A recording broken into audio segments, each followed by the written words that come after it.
और मुख्यमंत्री हेमंत बने हैं। हेमंत को हम कहेंगे कि भाई अगर तू बालू नहीं दे सकता है फिर सब आवाज फवाज सब वापस ले जाओ। बीजेपी के जो कुछ कार्यकर्ता हैं, तिवारी जी के जो कुछ समर्थक है, वो लोग रोक रहे हैं। तिवारी जी कमीशन मांग रहे हैं। अभी वो चुनाव हार गया, उसको भय है फतनर तिवारी का कि चलने नहीं देगा अवैध बालू, अभी रोक दिया। बालू चालू करवाएंगे सर? हाँ, बालू एकदम विधानसभा में मेरा पहला प्रश्न रहेगा बालू को लेकर के जी। और मिथिलेश ठाकुर जैसा निकम्मा, मैं तो बाहर गया बेचारा को कहला मिर्चाई हम झोंके। मिथिलेश ठाकुर जी का जो 5 साल का कार्यकाल रहा, लोग कहते हैं कि यहाँ पे हेलीपैड बना, समाहरणालय बना और साथ ही साथ घंटा घर बना। आपके कार्यकाल में आप गढ़वा के लिए क्या सोचेंगे? हम 10 साल जो करते थे वही करेंगे, हम कोई भी नया काम नहीं करेंगे। जमीन के पैसा लूट के आप रोड बनाइएगा, हम बर्दाश्त नहीं करेंगे। लोग तो कह रहे हैं कि इधर एक नई पार्टी है, जयराम महतो की जो पार्टी चुनाव लड़ी उससे आजसू का पूरा सुपड़ा साफ हो गया, इस वजह से बीजेपी को काफी नुकसान। नहीं, बीजेपी को देखिए पिछले बार जितना वोट मिला था उससे 9 लाख ज्यादा वोट मिला। फिर आप सुपड़ा साफ नहीं बोल सकते हैं। परसेंटेज भी 3% का तो सिर्फ एक ही विधायक जीत पाए सर। हाँ, आजसू का एक ही जीत पाए, हम क्या बोले। हर बार हर विधानसभा का एक अलग परिस्थिति होता है जी। अब उस एरिया में भारतीय जनता पार्टी के लोग इस समझाने में नाकामयाब रहे कि भाई 2000 रुपये महीना वादा किया था, नहीं दिया।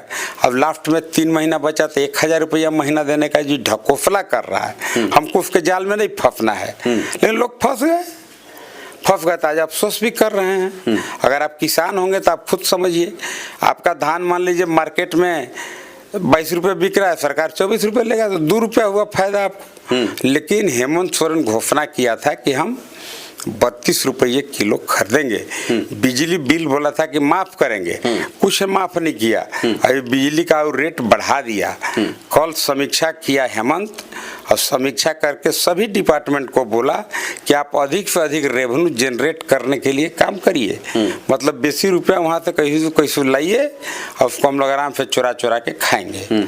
और न्यूज में एक ये भी चीज वायरल हो रहा है सर, की वीडियो वायरल हो रहा है, बताया जा रहा है कि अभी सड़क का जो कार्य चल रहा है उसमें झामुमो के कुछ कार्यकर्ता आप पे ये आरोप लगा रहे हैं कि उनके बीजेपी के जो कुछ कार्यकर्ता हैं, तिवारी जी के जो कुछ समर्थक है, वो लोग रोक रहे हैं, तिवारी जी कमीशन मांग रहे हैं, इस पे क्या है? नहीं, एक्चुअली आपको पता है कि नहीं, हमको रमकंडा के बारे में हम बात कर रहे हैं। कोई कंडा हो जी। एक्चुअली देखिए, मोदी जी ने एक कानून बनाया है, लैंड एक्विजिशन बिल, भूमि अधिग्रहण अधिनियम जी। और उस भूमि अधिग्रहण अधिनियम का मतलब होता है कि कोई भी रैयत के जमीन पर अगर आप रोड बनाइए, स्कूल बनाइए, प्लेग्राउंड बनाइए, तो आपको उस जमीन पर पहले क्या करना है, उस जमीन को आपको अधिग्रहण कर लेना है। अधिग्रहण करने का मतलब होता है कि जितना जमीन सरकार को चाहिए रोड बनाने के लिए, उतना जमीन पहले अधिग्रहण करना है। और अधिग्रहण कंप्लीट कब होता है? जब रैयत के खाता में पैसा चला जाएगा जी। आप ऐसे नहीं है कि नापी करके बोल दीजिएगा कि हम नापी कर लिए, तुरंत 2 साल बाद मिलेगा पैसा, नहीं। अधिग्रहण करिए। अब अधिग्रहण पूरा होता है जब खाता लाभुक के खाता में पैसा चला जाता है, और वो भी उसका रेट भी 4 गुना रेट से आपको पैसा किसान को लाभुक को देना है। कौन सा 4 गुना? मतलब जब वर्तमान बाजार का जो भाव है जी, उस भाव के 4 गुना के हिसाब से लाभुक के खाता में पैसा डालिए, तब जाकर के आपका अधिग्रहण पूरा हुआ जी। और अधिग्रहण पूरा होने के बाद भी खाता में पैसा डाल दीजिए, फिर 6 महीना के बाद जाकर के उस जमीन पर आपको कब्जा करना है रोड बनाने के लिए। फिर ऐसा नियम है, मान लीजिए रोड बनाने के क्रम में किसी व्यक्ति का घर आ गया, उसमें बीच में उसका 5 लाख रुपया के घर है, मुआवजा उसको 20 लाख देना है। मान लिया आप 20,000 रुपया मुआवजा दे भी दिए, अब आज ही अगर उसका घर तोड़ देंगे तो कहाँ जाके रहेगा? यानी कि आप लोग उन लोग को मुआवजा दिलाने के लिए ये बात चल रही थी, आपके समर्थक वहाँ पे नहीं किए नहीं थे, किए हैं, अब आगे भी करेंगे।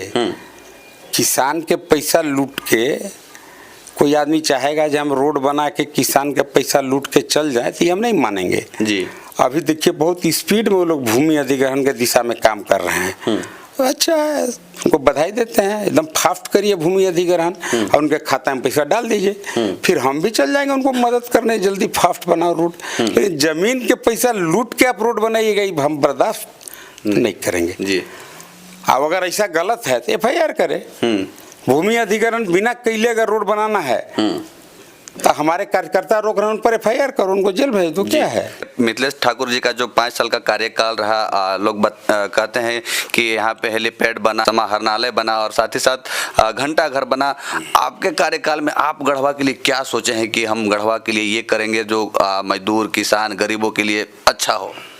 नहीं, देखिए, हम 10 साल जो करते थे वही करेंगे, हम कोई भी नया काम नहीं करेंगे, क्योंकि हम जो 10 साल किए हमको उस पर गर्व है अपने कार्यकाल पर, क्योंकि मैंने भ्रष्टाचार को नियंत्रण में रखा, बहुत सारा सड़क पुल पुलिया बनवाने का काम किया जी। गढ़वा में कोई भी सरकारी डिग्री कॉलेज नहीं था, बनवाने का काम किए जी। और मिथिलेश ठाकुर जैसा निकम्मा, मैं तो बाहर गया बेचारा को कहला मिर्चाई हम झोंके, लेकिन आज तक वैसा फेलियर जनप्रतिनिधि मैंने अपने जीवन में नहीं देखा। निर्लजता की सभी पराकाष्ठा पार हो गया, बालू चोरा चोरा के सब बेच दिया, उत्तर प्रदेश चला गया, दिल्ली चला गया बालू। अब जैसी चुनाव हारा, बालू बंद है। उसको बताना चाहिए कि भाई वो जब विधायक था तो बालू चलता था, 2700 रुपया पर डे, जाइए आप थाना में जमा करिए और रात भर बालू चोराइए।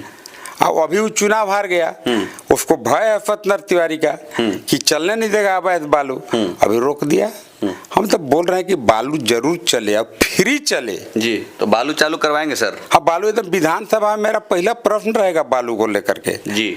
और मुख्यमंत्री हेमंत बने हैं, हेमंत को हम कहेंगे कि भाई अगर तू बालू नहीं दे सकता है, फिर सब आवास फवास सब वापस ले जाओ।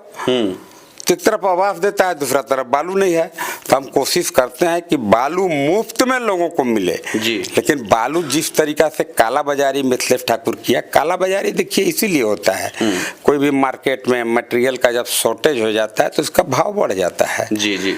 तो भाई जब पूरे गढ़वा जिला में कोई भी लीगल बालू का घाट ही नहीं है, इसका मतलब मजबूरी है लोगों को काला बाजारी का लाभ लेना पड़ेगा। लाभ लेते हैं कुछ लोग, 5,000 रुपए 6,000 रुपए ट्रैक्टर बालू बेचते थे और बेचवाता मिथिलेश ठाकुर था।